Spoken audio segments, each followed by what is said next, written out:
Daniel 1,15. La vie sexuelle de l'homme se décompose en deux phases. La première où il éjacule trop tôt, la seconde où il n'arrive plus à bander. Durant les premières semaines de ma relation avec Esther, je m'aperçus que j'étais revenu à la première phase, alors que je croyais depuis longtemps avoir abordé la seconde.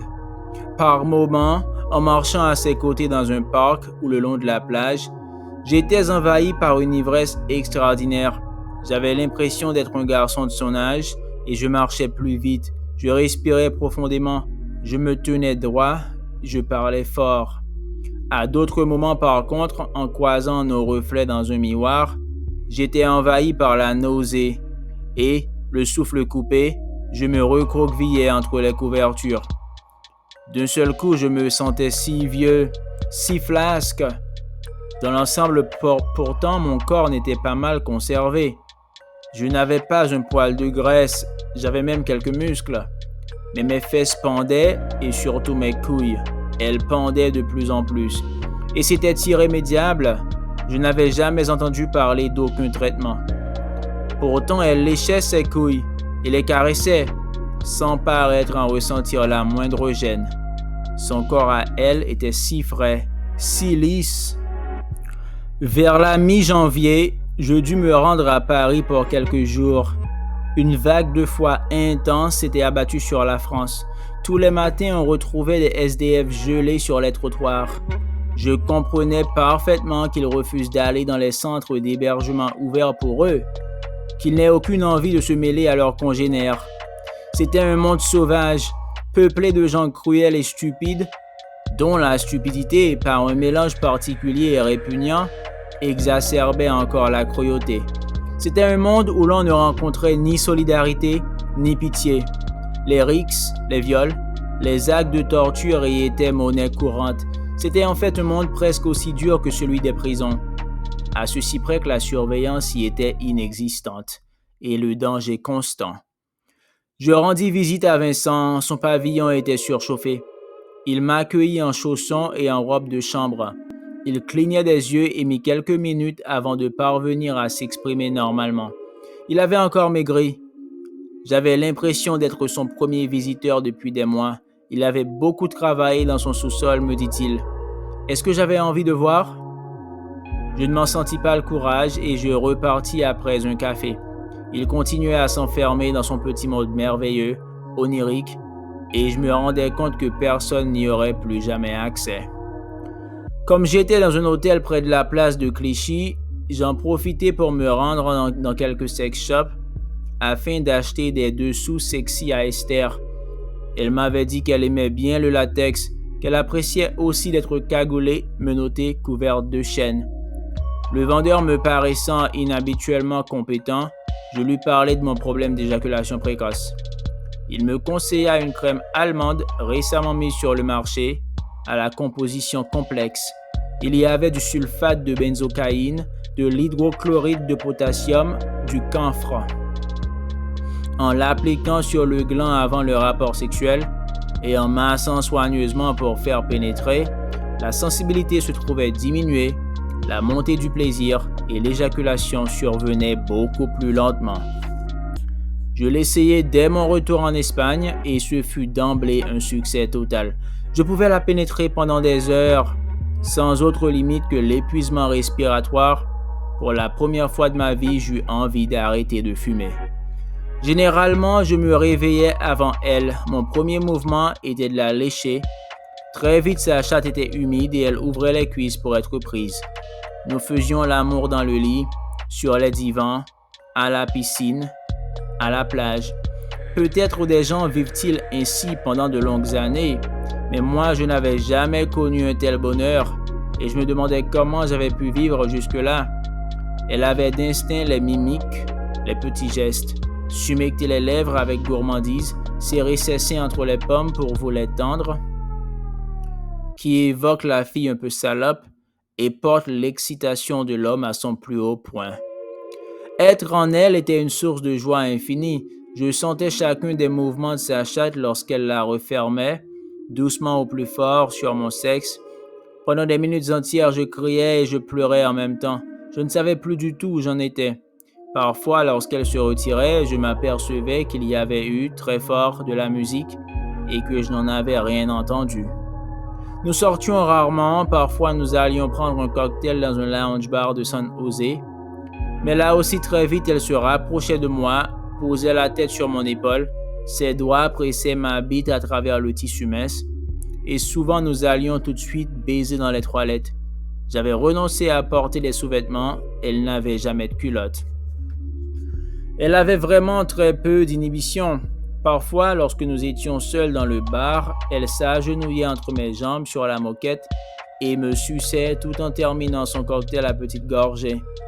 Un jour, en fin d'après-midi, nous fûmes surpris dans cette position par le serveur. Elle retira ma bite de sa bouche, mais la garda entre ses mains, releva la tête et lui fit un grand sourire tout en continuant à me branler de deux doigts.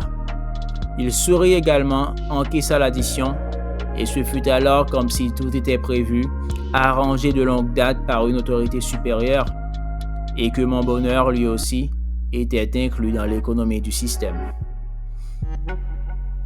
J'étais au paradis et je n'avais aucune objection à continuer à y vivre pour le restant de mes jours, mais elle dut partir au bout d'une semaine pour reprendre ses leçons de piano. Le matin de son départ, avant son réveil, je massais soigneusement mon gland avec la crème allemande. Puis je m'agenouillais au-dessus de son visage, écartai ses longs cheveux blancs et introduisis mon sexe entre ses lèvres. Elle commença à téter avant même d'ouvrir les yeux. Plus tard, alors que nous prenions le petit déjeuner, elle me dit que le goût plus prononcé de mon sexe au réveil, mélangé à celui de la crème, lui avait rappelé celui de la cocaïne. Je savais qu'après avoir sniffé, beaucoup de gens aimaient à lécher les grains de poudre restants. Elle m'expliqua alors que, dans certaines parties, les filles avaient un jeu consistant à se faire une ligne de coke sur les sexes des garçons présents. Enfin, elle n'allait plus tellement à ce genre de parties maintenant, c'était plutôt quand elle avait 16-17 ans. Le choc pour moi fut assez douloureux. Le rêve de tous les hommes, c'est de rencontrer des petites salopes innocentes, mais prêtes à toutes les dépravations, ce que sont à peu près toutes les adolescentes. Ensuite, peu à peu, les femmes s'assagissent, condamnant ainsi les hommes à rester éternellement jaloux de leur passé dépravé de petites salopes. Refuser de faire quelque chose parce qu'on l'a déjà fait, parce qu'on a déjà vécu l'expérience, conduit rapidement à une destruction, pour soi-même comme pour les autres, de toute raison de vivre comme de tout futur possible, et vous plonge dans un ennui pesant qui finit par se transformer en une amertume atroce, accompagnée de haine et de rancœur à l'égard de ceux qui appartiennent encore à la vie. Esther, heureusement, ne s'était nullement assagie, mais je ne pus pourtant pas m'empêcher de l'interroger sur sa vie sexuelle. Elle me répondit, comme je m'y attendais, sans détour et avec beaucoup de simplicité. Elle avait fait l'amour pour la première fois à l'âge de 12 ans après une soirée en discothèque lors d'un séjour linguistique en Angleterre. Mais ce n'était pas très important, me dit-elle, plutôt une expérience isolée. Ensuite, il ne s'était rien passé pendant à peu près 2 ans. Puis elle avait commencé à sortir à Madrid. Et là, oui, il s'était passé pas mal de choses. Elle avait vraiment découvert les jeux sexuels. Quelques partous, oui, un peu de SM, pas tellement de filles. Sa sœur était complètement bisexuelle, elle non, elle préférait les garçons. Pour son 18e anniversaire, elle avait eu envie pour la première fois de coucher avec 2 garçons en même temps. Et elle en gardait un excellent souvenir. Les garçons étaient en pleine forme. Cette histoire à 3 s'était même prolongée quelque temps. Les garçons s'étaient peu à peu spécialisés. Elle les branlait et les suçait tous les deux, mais l'un la pénétrait plutôt par devant, l'autre par derrière. Et c'était peut-être ce qu'elle préférait. Il réussissait vraiment à l'enculer très fort, surtout lorsqu'elle avait acheté des poppers. Je l'imaginais, frêle petite jeune fille, entrant dans les sex shops de Madrid pour demander des poppers. Il y a une brève période idéale, pendant la dissolution des sociétés à morale religieuse forte, où les jeunes ont vraiment envie d'une vie libre, débridée, joyeuse. Ensuite, ils se lassent. Peu à peu, la compétition narcissique reprend le dessus. et à la fin il baise encore moins qu'à l'époque de morale religieuse forte.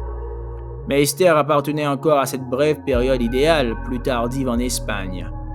Elle avait été si simplement, si honnêtement sexuelle. Elle s'était prêtée de si bonne grâce à tous les jeux, à toutes les expériences dans le domaine sexuel, sans jamais penser que ça puisse avoir quelque chose de mal, que je ne parvenais même pas réellement à lui en vouloir. J'avais juste la sensation tenace et lancinante de l'avoir rencontrée trop tard, beaucoup trop tard, et d'avoir gâché ma vie. Cette sensation, je le savais, ne m'abandonnerait pas, tout simplement parce qu'elle était juste. Nous nous revîmes très souvent les semaines suivantes. Je passais pratiquement tous les week-ends à Madrid. J'ignorais complètement si elle couchait avec d'autres garçons en mon absence. Je suppose que oui, mais je parvenais assez bien à chasser la pensée de mon esprit. Après tout, elle était chaque fois disponible pour moi, heureuse de me voir. Elle faisait toujours l'amour avec autant de candeur, aussi peu de retenue, et je ne vois vraiment pas ce que j'aurais pu demander de plus. Il ne me venait même pas à l'esprit, ou très rarement, de m'interroger sur ce qu'une jolie fille comme elle pouvait bien me trouver. Après tout, j'étais drôle, elle riait beaucoup en ma compagnie. C'était peut-être tout simplement la même chose qui me sauvait. Aujourd'hui, comme avec Sylvie, 30 ans auparavant, au moment où j'avais commencé une vie amoureuse, dans l'ensemble peu satisfaisante et traversée de longues éclipses. Ce n'était certainement pas mon argent qui l'attirait, ni ma célébrité. En fait, à chaque fois que j'étais reconnu dans la rue en sa présence, elle s'en montrait plutôt gênée. Elle n'aimait pas tellement non plus être reconnue elle-même comme actrice. Cela se produisait aussi, quoique plus rarement. Il est vrai qu'elle ne se considérait pas tout à fait comme une comédienne.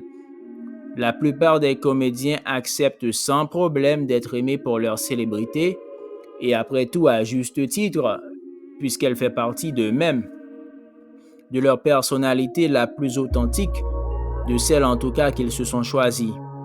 Rares par contre sont les hommes qui acceptent d'être aimés pour leur argent, en Occident tout du moins. C'est autre chose chez les commerçants chinois.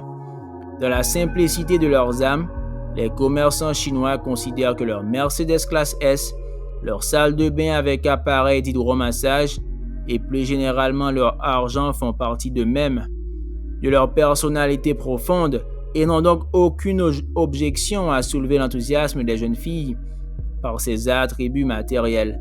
Ils ont avec eux le même rapport immédiat, direct, qu'un occidental pourrait avoir avec la beauté de son visage, et au fond à plus juste titre, puisque dans un système politico-économique suffisamment stable, s'il arrive fréquemment qu'un homme soit dépouillé de sa beauté physique par la maladie, si la vieillesse de toute façon l'en dépouillera inéluctablement, il est beaucoup plus rare qu'il le soit de ses villas sur la Côte d'Azur ou de ses Mercedes classe S. Il reste que j'étais un névrosé occidental et non pas un commerçant chinois, et que dans la complexité de mon âme, je préférais largement être apprécié pour mon humour que pour mon argent, ou même que pour ma célébrité, car je n'étais nullement certain, au cours d'une carrière pourtant longue et active, d'avoir donné le meilleur de moi-même, d'avoir exploré toutes les facettes de ma personnalité. Je n'étais pas un artiste authentique au sens où pouvait l'être, par exemple, Vincent, parce que je savais bien au fond que la vie n'avait rien de drôle, mais j'avais refusé d'en tenir compte. J'avais été un peu une pute quand même. Je m'étais adapté au goût du public. Jamais je n'avais été réellement sincère à supposer que ce soit possible, mais je savais qu'il fallait le supposer et que si la sincérité en elle-même n'est rien, elle est la condition de tout. Au fond de moi, je me rendais bien compte qu'aucun de mes misérables sketchs, aucun de mes lamentables scénarios, mécaniquement ficelés avec l'habileté d'un professionnel retors pour divertir un public de salauds et de singes, ne méritait de me survivre. Cette pensée était, par moments, douloureuse, mais je savais que je parviendrais elle aussi à la chasser assez vite. La seule chose que je m'expliquais mal, c'était l'espèce de gêne qu'éprouvait Esther quand sa sœur lui téléphonait et que j'étais avec elle dans une chambre d'hôtel. En y pensant, Je pris conscience que si j'avais rencontré certains de ses amis, des homosexuels essentiellement, je n'avais jamais rencontré sa sœur avec qui pourtant elle vivait. Après un moment d'hésitation, elle m'avoua qu'elle n'avait jamais parlé à sa sœur de notre relation. Chaque fois qu'on se voyait, elle prétendait être avec une amie ou un autre garçon. Je lui demandai pourquoi. Elle n'avait jamais réellement réfléchi à la question. Elle sentait que sa sœur serait choquée, mais elle n'avait pas cherché à approfondir. Ce n'était certainement pas le contenu de mes productions, shows ou films, qui était en cause. Elle était encore adolescente à la mort de Franco. Elle avait participé activement à la movida qui s'était ensuivie et mené une vie passablement débridée. Toutes les drogues avaient droit de citer chez elle, de la cocaïne au LSD en passant par les champignons hallucinogènes, la marijuana et l'ecstasy. Lorsque Esther avait 5 ans, sa sœur vivait avec 2 hommes, eux-mêmes bisexuels. Tous 3 couchaient dans le même lit et venaient ensemble lui dire bonsoir avant qu'elle ne s'endorme. Plus tard, elle avait vécu avec une femme, sans cesser de recevoir de nombreux amants. À plusieurs reprises, elle avait organisé des soirées assez chaudes dans l'appartement.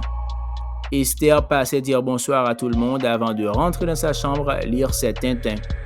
Il y avait quand même certaines limites, et sa sœur avait une fois viré de chez elle sans ménagement un invité qui s'essayait à des caresses trop appuyées sur la petite fille, menaçant même d'appeler la police. Entre adultes libres et consentants, telle était la limite. Et l'âge adulte commençait à la puberté, tout cela était parfaitement clair. Je voyais très bien le genre de femme que c'était. Et en matière artistique, elle était certainement partisane d'une liberté d'expression totale. En tant que journaliste de gauche, elle devait respecter la thune, dinero. Enfin, je ne voyais pas ce qu'elle pouvait me reprocher. Il devait y avoir autre chose de plus secret, de moins avouable. Et pour en avoir le cœur net, je finis par poser directement la question à Esther.